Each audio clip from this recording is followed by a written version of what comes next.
Hi, this is Shane Starr, and today we are on our 7th in a series of 9 videos entitled Activating Your Inner Enneagram. The idea behind this series is to improve ourselves, not looking at our core type, but on a wing or arrow of integration. And the way that works, today we're doing Enneagram 7, and that means you're either a 6 with a 7 wing that you need to improve to be the best self that you can be, or you are an 8 with a 7 wing, and activating that 7 wing will help keep you in balance. And last but not least, if you are a 1, you can improve the quality of your life by reaching more towards these healthy qualities of 7. So that's what we're getting at. And again, I'm using this book by Riso and Hudson about the Enneagram. And let's look at what a healthy Enneagram 7 looks like. Highly responsive, excitable, enthusiastic about sensation and experience. Perhaps the most extroverted type. Stimuli bring immediate responses. They find everything invigorating. Lively, vivacious, eager, spontaneous, resilient, cheerful, easily become accomplished achievers.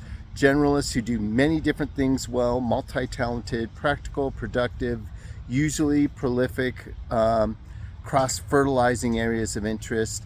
At their best, they assimilate experiences in depth, making them deeply grateful and appreciative for what they have. Everything that I'm not. Becoming awed by simple wonders of life. I do have that. Joyous and ecstatic. Imitations of spiritual reality, of the boundless goodness of life. So really, more than any other type, perhaps, Enneagram 7s celebrate life. They are, I don't want to say the life of the party, but yeah, they could be that as well. They celebrate life. They love life. And that goes right with our author today, Friedrich Nietzsche. Now, Nietzsche's most popular books are probably Beyond Good and Evil, Thus Spoke Zarathustra, and The Will to Power, and also The Gay or Happy Science. But we are going to take a look today at Birth of Tragedy. And why? That's because in this book, and we'll get into a little bit later, he epitomizes many of the characteristics that we would ascribe to an Enneagram 7, and he champions those characteristics and encourages us all to live more towards that end as opposed to the opposite way of conservative, moral, strict living. So let's take a closer look at Nietzsche. He was born in 1844, died in 1900. I studied a lot of his work in college and in grad school. He's most famous for his critiques of religion, morality. His dad was a strict puritanical preacher, Lutheran preacher, thought that his son would follow in his footsteps, and he rebelled, became an atheist. He's most famous for the phrase "God is dead," but people mistake that for him meaning that in a theological or philosophical sense. What he meant is that God is dead in a cultural sense, and insofar as that's concerned, there's a lot of truth in what he says. That can't be denied. Even people who call themselves religious oftentimes fail to live up to their beliefs or ideals. And that's where a lot of times when I group Nietzsche and Kierkegaard together, as many philosophers do, people who don't know better think that's a contradiction, since Kierkegaard was the Christian of the most profound sort. Nietzsche was an atheist. It's like, how do those two don't logically go together? You must be TI polar, or something like that. No, they're very much alike. They're just different sides of the same coin. They both believed in very much FI values, and they just had different values, so they looked different. All right, so in Nietzsche's later life, he basically became crazy. He became mad. Historians think it was syphilis. We don't know for sure, but he ended his life basically. He collapsed. He saw someone striking his horse, and he ran up, grabbed the horse, and started sobbing. And he was bedridden for the next couple weeks after that, and then eventually died. And yeah, sad ending, tragic ending for one of the world's greatest philosophers and really literary figures of all time. Let's take a closer look at Birth of Tragedy. That was his first major work, and on the surface, he's talking about Greek ideals and how German nationalism could benefit from a turn back to those Greek ideals, and where it champions the best of what it is to be human. Now, what Nietzsche does is set this up. He sets up two Greek gods, Dionysus and Apollo. Apollo represents basically everything we would think of as Enneagram 1s. Principled, moral, ideal, strict. I'll pause for the noise. Okay.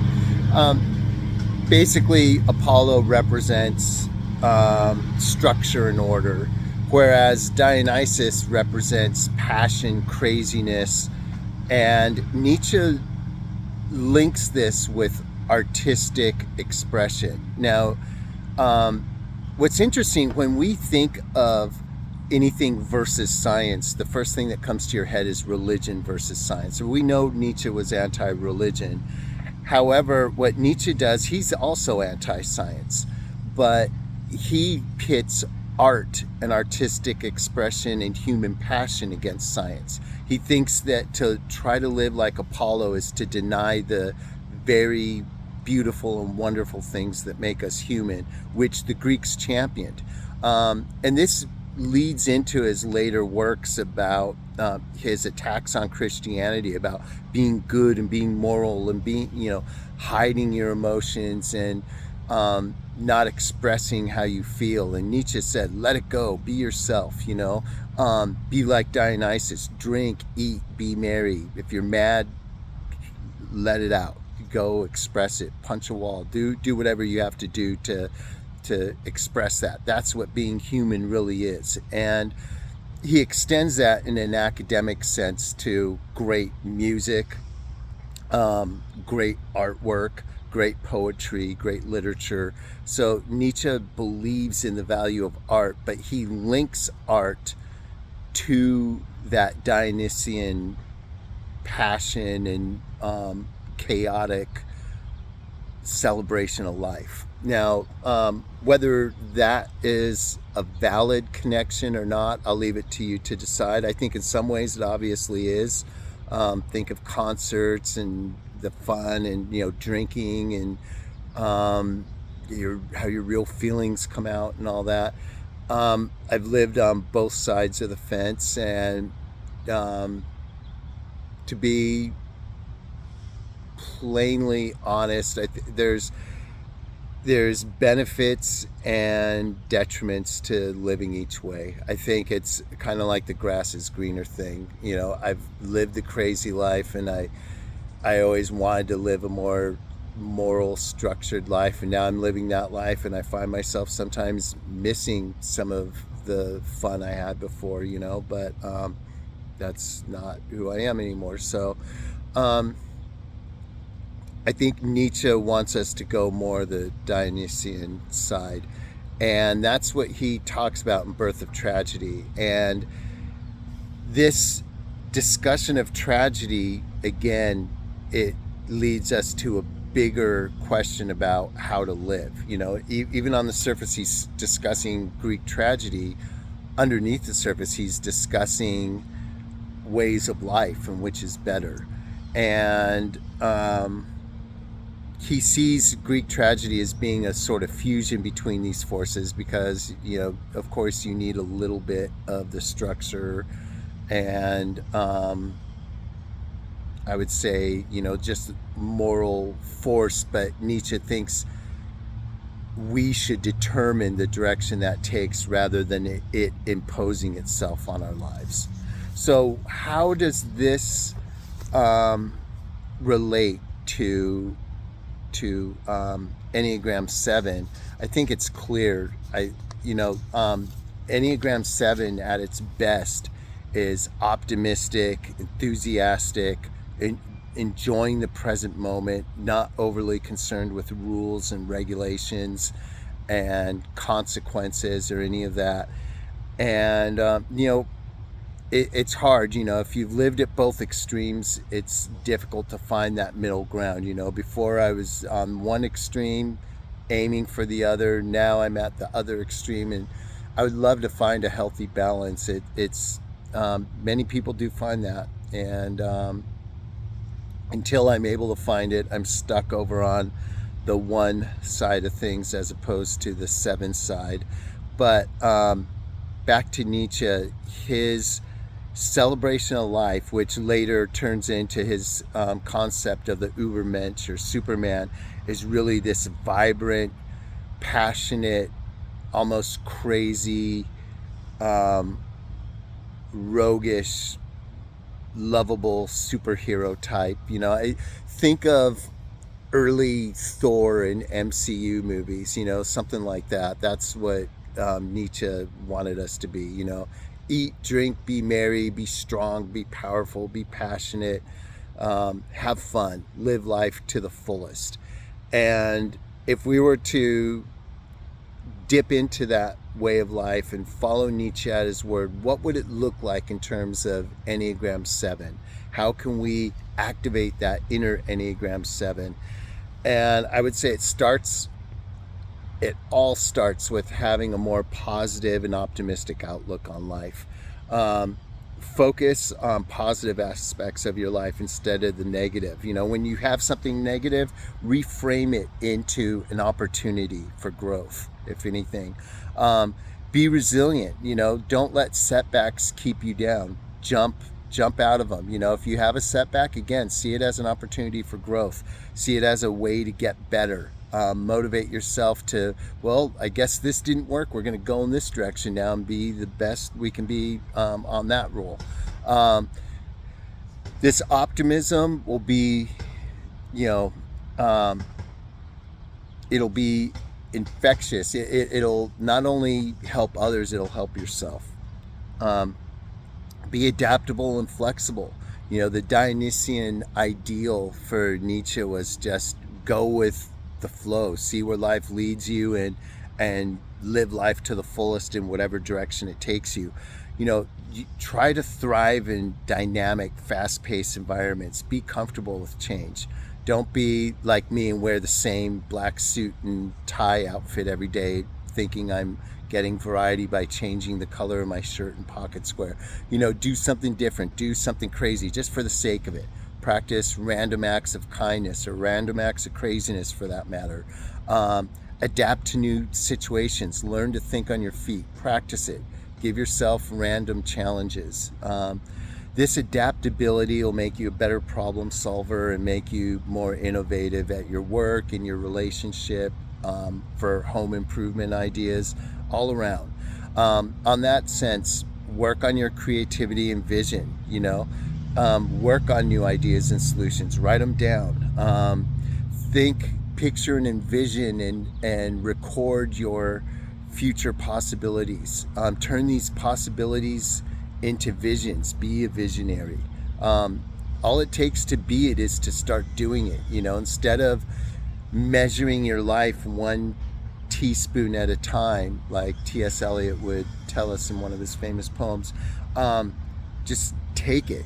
Go for what you want, vision it, and make it a reality. Make things happen.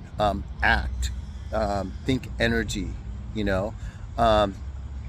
Try to gather unique perspectives, either of your own or from other people. Use what you find. Anything's possible. Think that way. Spontaneity. Have fun. Enjoy life. Be spontaneous. Embrace surprises with enthusiasm. Don't be sour like me, and when you get an unexpected celebration or party, be like, well, I had this other thing planned. Like, just let go, jump into it. It's okay to have fun. It's okay to be happy. It's okay to live life to the fullest. If there is a God, like I believe in, wouldn't God think of God's greatest gift to us is life? Wouldn't God want us to enjoy it? Live life to the fullest. I think that's a great place to end. Hopefully, with the help of Nietzsche, you can unlock your inner Enneagram 7 today. And next up, Enneagram 8. Peace out.